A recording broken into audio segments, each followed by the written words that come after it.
Aku mulai berjalan ke sisi lain penjara ruang belakang sirkus. Di tengah berjalan, aku yang memanggilku untuk meminta tolong, aku menoleh dan melihat rombongan manusia kurcaci. Mereka adalah teman-teman Apnus. Dengan kunci yang sudah kupegang, aku pun membuka sel mereka satu persatu. Setelah mereka bebas, aku minta mereka untuk tetap di sini.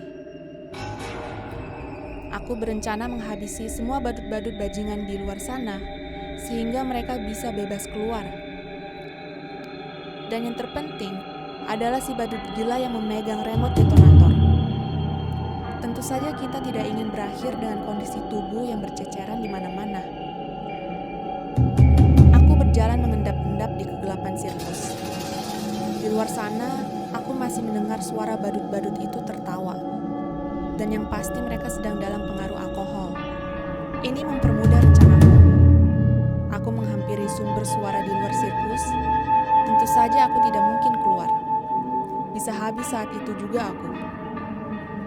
Aku mengintip dari balik tirai pintu masuk. Di luar terlihat sebuah api unggun raksasa yang tengah dikumpuli oleh para badut-badut bajingan. Melihat jumlah mereka sebanyak itu, rasanya tidak mungkin aku habiskan sendiri. Aku sempat berpikir, bagaimana caranya untuk menghabisi mereka. Lalu aku mengingat sesuatu, yaitu hewan sirkus. Ya, hewan sirkus. Mereka bisa kuandalkan. Aku bisa menggunakan sekumpulan gajah untuk menginjak-injak mereka semua. Tapi tidak mungkin, karena kandang gajah berada di luar panggung sirkus. Tapi tak apa. Aku masih bisa minta tolong kepada teman-temanku. Di belakang sana masih ada Axel, si singa, dan Pablo, si beruang. Aku langsung mempercepat langkahku menuju kandang mereka. Setibanya di kandang hewan, aku mulai membuka semua kandang hewan. Axel dan Pablo sudah keluar. Mereka terlihat bingung. Mungkin mereka tidak tahu apa yang akan terjadi nanti. Selain mereka, ada juga hewan lain seperti ular besar, harimau, dan kuda. Aku tidak pernah bermain dengan mereka di panggung maupun di balik panggung. Tapi yang aku tahu, mereka itu sudah muak berada di sirkus ini. Mereka rindu alam bebas. Saat itu, para kurcaci dan para budak yang sudah bebas juga ikut berkumpul sudah lengkap dengan senjata yang mereka rakit sendiri. Aku pun bersuara bahwa hari ini, tepat di malam ini, kita akan memberontak. Kita akan bebas dari kekejaman sirkus yang tidak manusiawi ini. Kita harus balaskan dendam kita. Maka dari itu, mari kita wujudkan sama-sama, teman. Aku mulai berdiri di tengah panggung, sendirian. Saat itu, terdengar suara para badut-badut mabuk memasuki sirkus. Mungkin mereka berpikir saat ini adalah waktu mereka untuk tidur. Tapi salah. Ini adalah waktu mereka untuk mati. Salah satu badut ada yang menyadari keberadaanku yang sedang menunggu mereka. Badut itu terkejut melihat aku bebas dari sangkarku. Badut itu pun memanggil kawan-kawannya dan menunjuk ke arah aku. Dan saat itu, badut bermuka monster dan badan besar menghampiriku. Baru beberapa meter berjalan menuju aku, tiba-tiba badut monster itu diserang oleh Pablo, si beruang. Pablo dan badut monster itu bertarung hebat.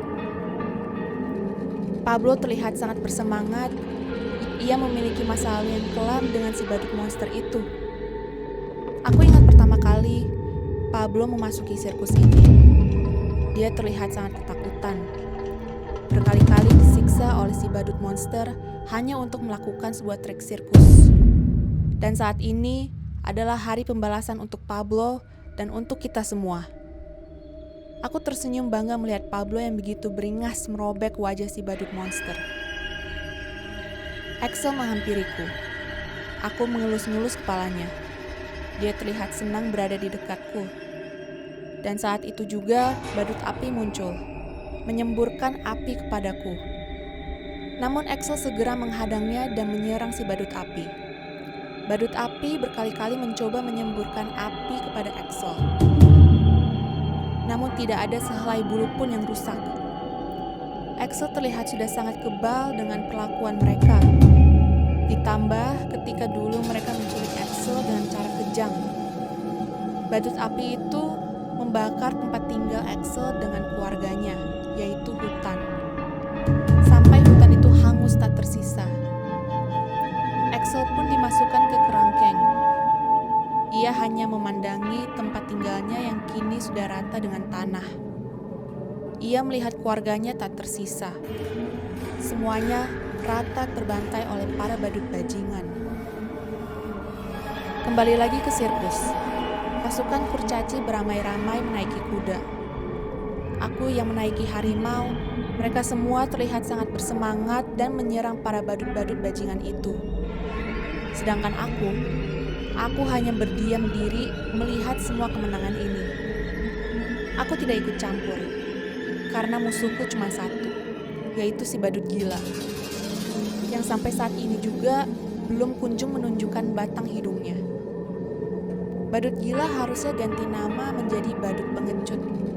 Tanpa teman-temannya, ia tidak bisa berbuat apa-apa. Kita mulai membantai semua satu persatu dari bawah sampai tak tersisa. Di tengah kerusuhan, tiba-tiba aku mendengar suara tawa si badut gila. Ternyata dari tadi dia juga sedang menonton kekacauan ini melalui ayunan di atap langit-langit tenda sirkus. Sambil tertawa, sambil berayun. Dan aku lihat persis dia sedang memegang remote itu. Kita saling bertatapan mata. Tatapan matanya begitu tajam. Seakan-akan ia akan menunjukkan siapa sebenarnya dia. Dia mulai memencet remote. Boom! Salah satu kurcaci ada yang meledak. Lalu dia tertawa melengking merasa puas. Ini tidak bisa aku biarkan. Seorang kurcaci melemparkan sebuah kotak untukku.